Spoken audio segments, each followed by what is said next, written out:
there's something that changed in the field of AI in 2017 that everyone needs to know, because I was not freaked out about AI at all, until this big change in 2017. Mm-hmm. It's really important to know this because we've heard about AI for the longest time, and you're like, yep, Google Maps still mispronounces like the street name, and like Siri just doesn't work. And this thing happened in 2017. It's actually the exact same thing that said, all right, now it's time to start translating animal language. And it's where underneath the hood, the engine got swapped out, and it was a thing called transformers. And the interesting thing about this new model called transformers is the more data you pump into it and the more like computers you let it run on, the more superpowers it gets. But you haven't done anything differently. You just give more data and run it on more computers. Like it's reading more of the internet, and it's just throwing more computers at the stuff that it's read on the internet. Yeah. And out pops out, suddenly it knows how to explain jokes. Mm-hmm. You're like, wait, where did that come from? Yeah. Or now it knows how to play chess. And all it's done is predict, all you've asked it to do is let me predict the next character or the next word. Give the Amazon example. Oh yeah, this is interesting. So this is 2017. OpenAI releases a paper where they train this AI, it's one of these transformers, a GPT, to predict the next character of an Amazon review. Pretty simple. But then they're looking inside the brain of this AI, and they discover that there's one neuron that does best in the world sentiment analysis, like understanding whether the human is feeling like good or bad about the product. And you're like, that's so strange. You asked it just to predict the next character. Why is it learning about how a human being is feeling?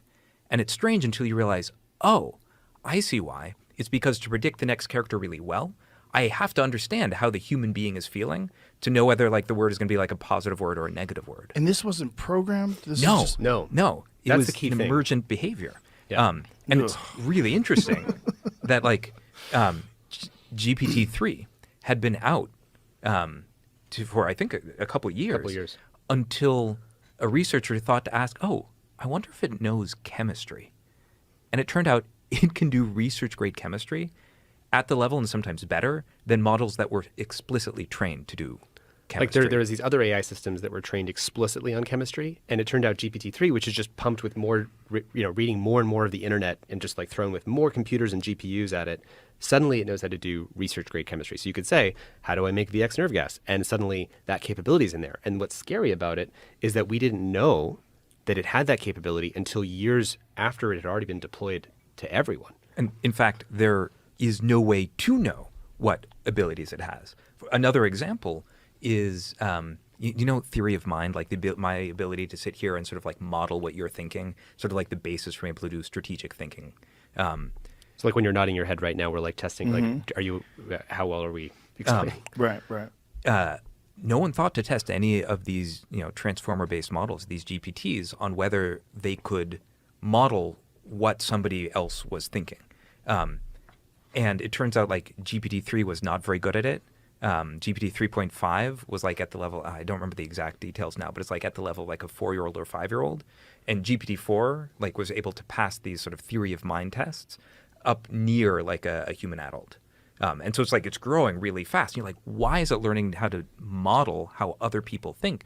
And then it all of a sudden makes sense. If you are predicting the next word for the entirety of the internet, then, well, it's going to read every novel. And for novels to work, the characters have to be able to understand how all the other characters are working and what they're thinking and what they're strategizing about. It has to understand how French people think and how they think differently than German people. It's read all the internet, so it's read lots and lots of chess games. So now it's learned how to model chess and play chess. It's read all the textbooks on chemistry, so it's learned how to predict the next characters of text in a chemistry book, which means it has to learn chemistry. So you feed in all of the data of the internet and ends up having to learn a model of the world in some way, because like language is sort of like a shadow of the world. It's like you imagine like casting lights from the world and it creates shadows, which we talk about as language.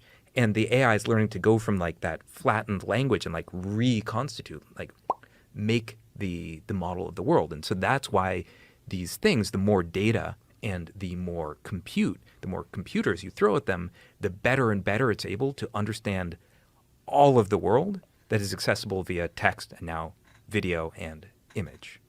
Does that make sense? Yes, it Yeah. does make sense. Now, what is the leap between these emergent behaviors or these emergent abilities that AI has and artificial general intelligence? And when do we know, or do we know? Like, this is the speculation all over the internet when Sam Altman was removed as the CEO and then brought back, was that they had not been forthcoming about the actual capabilities of whether it's ChatGPT 5 or artificial general intelligence, that some large leap had occurred. That's some of the reporting about it. Obviously, the board had a different statement, which was about Sam. The quote was, I think, not consistently being candid with the board. So, Funny way of saying lying. yeah. So basically, the board was accusing Sam of lying. There was this story. Specifically about? What's that? Specifically They didn't about- say. I mean, I think that one of the failures of the board was that they didn't communicate nearly enough for us to know Well, that's why what it's was going so- on. Which is why I think a lot of people then think, well, was there this big crazy jump in capabilities? And Yes. that's the thing. And Q-Star went viral. Ironically, it goes viral because the algorithms of social media pick up that Q-Star, which has this mystique to it, sort of it must be really powerful and this breakthrough. And then that's kind of a theory on its own, so it kind of blows up. But we don't currently have any evidence. I mean, we know a lot of people, who are around the companies in the Bay Area. I can't say for certain, but my sense is that the board acted based on what they communicated, and that there was not a major breakthrough that led to or had anything to do with this happening. But to your question, though, you're asking about what is AGI, artificial general intelligence, and what's spooky about that. Yeah. Because, so just to sort of define it, Well, I would just say before you get there, as we start talking about AGI, because that's what, of course, OpenAI is like said that they're trying to build. their mission statement. Their mission statement, and they're like, but we have to build an aligned AGI, meaning that it like does like what human beings say it should do, and also like take care not to like do catastrophic things. You can't have a deceptively aligned operator building an aligned AGI. And so I think it's really critical, because we don't know what happened with Sam and the board, that the independent investigation that they say they're going to be doing, like that they do that they make the report public, that it's actually independent, because like either we need to have Sam's name cleared or there need to be consequences. You need to know just what's going on. Because Yeah. you can't have something this powerful and have a problem with who's like the person who's running it or something like, or so they're not honesty about what's there.